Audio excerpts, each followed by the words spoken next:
आज की इस वीडियो में हम बात करने वाले हैं chapter magnetic effect of electric current से topic magnetic field due to current through circular loop and magnetic due to a current in solenoid.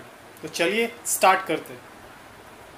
इससे पहले हम बात कर चुके हैं कि किस तरह से करंट एंड मैग्नेटिक फील्ड और मैग्नेट एक दूसरे से कनेक्टेड है, एक दूसरे के अल्टरनेट है, एक दूसरे के एनालॉगस है।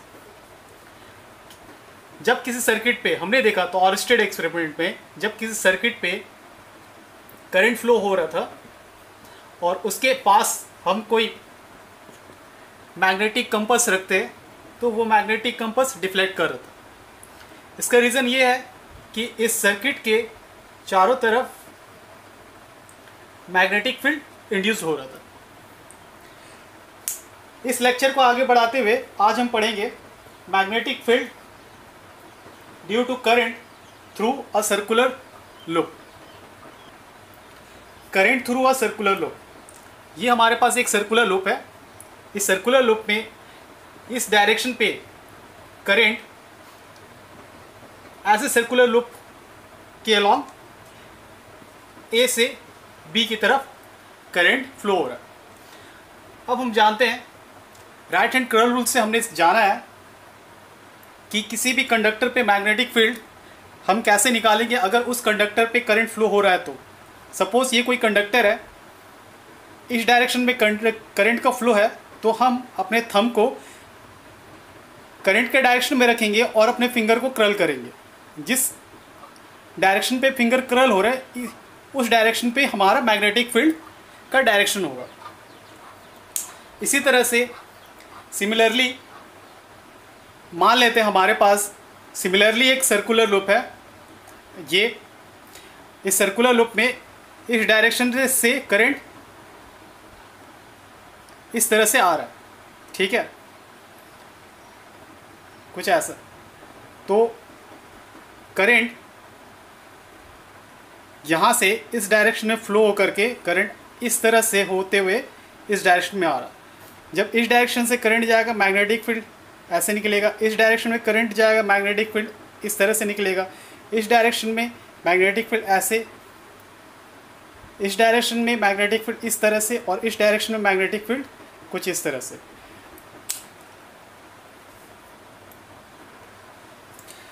उसके बाद अगर हम एज्यूम करते हैं तो हमें मैग्नेटिक फील्ड इस सर्कुलर लूप में कुछ इस तरह से इस पैटर्न में नजर आते हैं, जिसमें इस वायर के हर एंड पे मैग्नेटिक फील्ड एक लूपिंग वाइज जनरेट हो रहा है।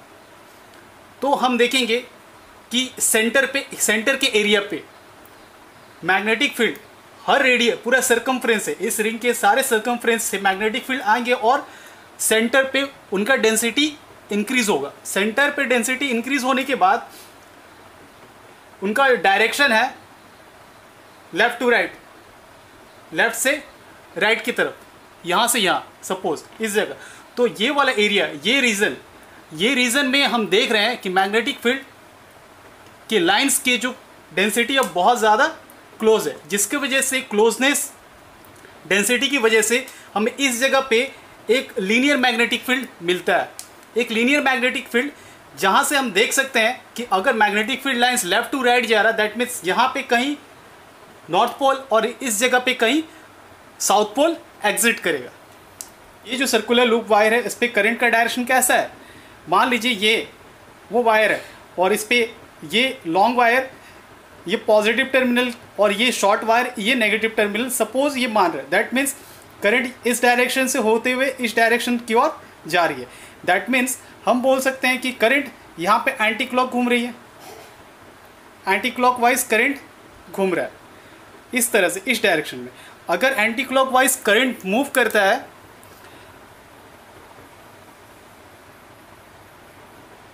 कुछ ऐसे, इस तरह एंटी क्लॉकवाइज करंट मूव करेगा तो उस समय हम बोल सकते हैं कि उस जगह पे नॉर्थ पोल है, जिसे हम इस तरह से इंडिकेट कर सकते हैं। और ये इस तरफ से हम देख रहे हैं कि ये एंटी क्लॉक है, बट यही एंटी क्लॉक हम जब इस साइड से देखेंगे, नीचे से इस फेस से देखेंगे तो ये हमें क्लॉकवाइज दिखेगा। ये वाला ये एंटी क्लॉक ये हमें क्लॉकवाइज देखेगा जब हम इस फेस से देखेंगे। तो उस फेस में जस्ट सर्कुलर लूप के दूसरे एंड पे हमें क्लॉकवाइज दिखेगा, दैट मीन्स वहाँ पे बनेगा साउथ पोल। सिमिलरली यहाँ पे इस लूप में हम देखेंगे इस तरफ पे, इस साइड से हम देखते हैं तो हमें एंटी क्लॉक दिख रहा है, और इस साइड से हम जब देखते हैं तो हमें क्लॉकवाइज दिख रहा है। तो इस साइड पे मैग्नेटिक फील्ड नॉर्थ पोल को इंडिकेट करेगा, इस साइड पे magnetic field south pole indicate करेगा। हम बात कर चुके हैं लूप वाइज की, अभी बात करते हैं इसी लूप को जब हम एन टर्न्स दे देंगे। जब सिंगल लूप हम रखते हैं तो हमें सेंटर पे एक लीनियर मैग्नेटिक फील्ड मिलता है, और इस लीनियर मैग्नेटिक फील्ड का कुछ डायरेक्शन होता है। इसी तरह से इस तरह के हम बहुत सारे अगर लूप ले ले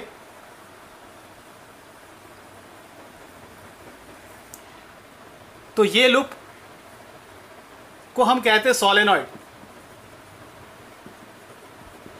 सोलेनॉइड का मतलब होता है N number of circular turns.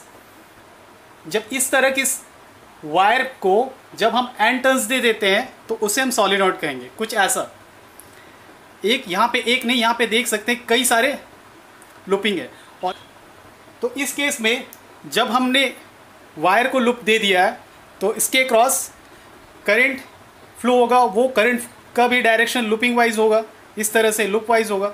तो मैग्नेटिक फील्ड कैसे जनरेट होगा? मैग्नेटिक फील्ड बिल्कुल इस वायर के बीचों बीच एक लीनियर फॉर्म पे जनरेट होगा, जिसका कोई पर्टिकुलर डायरेक्शन होगा, और पर्टिकुलर डायरेक्शन है मैग्नेटिक फील्ड लाइंस के।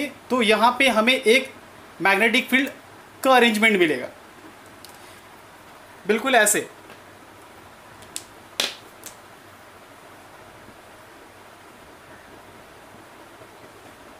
This is one kind of solenoid.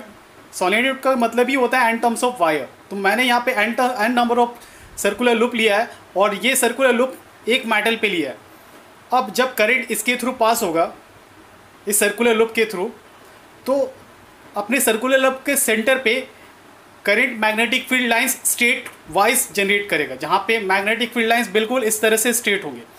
तो मैग्नेटिक फील्ड लाइन इस तरह से स्ट्रेट होंगे, तो मैग्नेटिक फील्ड लाइंस उस यहाँ पे लूप के अंदर क्या है, मैग्नेट बार, तो इस मैग्नेट बार को वो मैग्नेटाइज करेगा, जिसके वजह से जब हम इस बार को बाहर निकालेंगे तो ये बार हमें एक मैग्नेट की तरह काम करेगा।